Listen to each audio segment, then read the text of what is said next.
আসসালামু আলাইকুম ওয়া রাহমাতুল্লাহ। আজ পহেলা মে 2025 সাল, শ্রম দিবস, মে দিবস যেটাকে বলে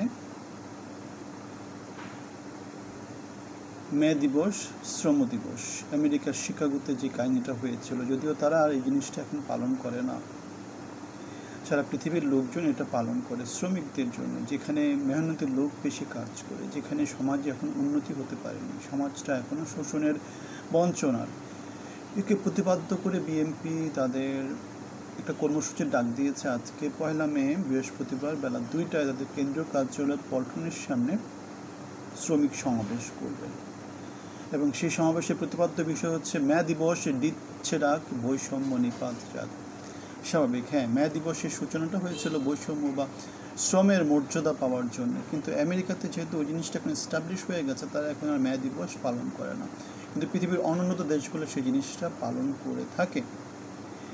সুতরাং আমাদের যেই আশাবাদ ব্যক্ত করতে চাই সেটা হচ্ছে গিয়ে বাংলাদেশ গত 55 বছরের যে বাংলাদেশে আমরা শ্রমিকদের অধিকার কখনো দেখিনি। আমরা দেখেছি লুটেপুটে খাওয়ার একটা ব্যাপার স্যাপার। এই যে রোজার ঈদে যেটা হলো, আমাদের অনেক শ্রমিক মেহনতি ভাই কিন্তু তাদের বোনাস পায়নি, বেতন পায়নি, এবং তারা পরিবারের সাথে সেই প্রচণ্ড রকমের কষ্ট স্বীকার করে, প্রচণ্ড রকমের বৈষম্যের মুখোমুখি হয়ে তারা ঈদ পার করেছে, তারা দিনাতিপাত করছে, তারা কর্মসংস্থানের যে সমস্ত পরিবেশ সেগুলোতে প্রচণ্ড রকমের ঝুঁকির সম্মুখীন হচ্ছে।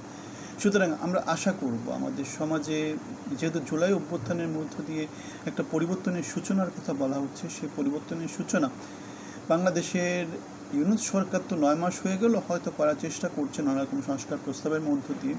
পরবর্তী যে সরকারই আসবে তারা যাতে এটাতে প্রচণ্ড রকমের কঠোর মনোভাব ধারণ করে, কারণ শ্রমিকরা হচ্ছে অর্থনীতির প্রাণ, শ্রমিকরা হচ্ছে দেশের প্রাণ। উৎপাদন তাদের মধ্য দিয়ে হয়। শ্রমিক বলতে আমি কৃষকদেরকে বলছি, আমি গার্মেন্টস শ্রমিকদের কথা বলছি, আমি ইন্ডাস্ট্রিয়াল শ্রমিকদের কথা বলছি, আমি যে কোনো সার্ভিস সেক্টরের লোকদের কথা বলছি। সুতরাং এদের ন্যায্য অধিকার, এদের প্রাপ্য যদি আমরা নিশ্চিত করতে না পারি, তাহলে বাংলাদেশ কোনোভাবেই কখনোই এগিয়ে যেতে পারবে না, এগিয়ে যাবে না। কেননা এরা যদি মোটিভেশন না পায়, কাজ করার উদ্দীপনা না পায়। আমরা দেখেছি আমাদের শ্রমশক্তির বেশ বড় একটা অংশ কিন্তু মিডল ইস্টে, মালয়েশিয়ায়, ইউরোপের নানা দেশে, নানা জায়গাতে খুব ছোটোখাটো কাজগুলো করে থাকে, যে কাজগুলোতে তারা বেতন পায় না। তারা কি করে দেশের জন্যে তাদের রক্ত বিক্রি করা পরিশ্রম তারা করে, তারা যে টাকাটা খরচ করে সেখানে যে সে টাকাটা পর্যন্ত তারা তুলতে পারে না, এরকম দালালের পাল্লায় পড়ে। সুতরাং মে দিবস দিচ্ছে ডাক, বৈষম্য নিপাত যাক, এটা হচ্ছে আমাদের এই মুহূর্তের চাওয়া। আমরা চাই এটা কথায় না থেকে বাস্তবে কাজে পরিণত হোক, বৈষম্যটা নিপাত যাক। আমরা বলেছি আমরা কীভাবে বৈষম্যের শিকার হয়েছে। সুতরাং ডক্টর ইউনূস অথবা যারা পরবর্তীতে আসবে তাদের প্রতি আমাদের একটাই অনুরোধ থাকবে, বৈষম্যটা কমাতেই হবে।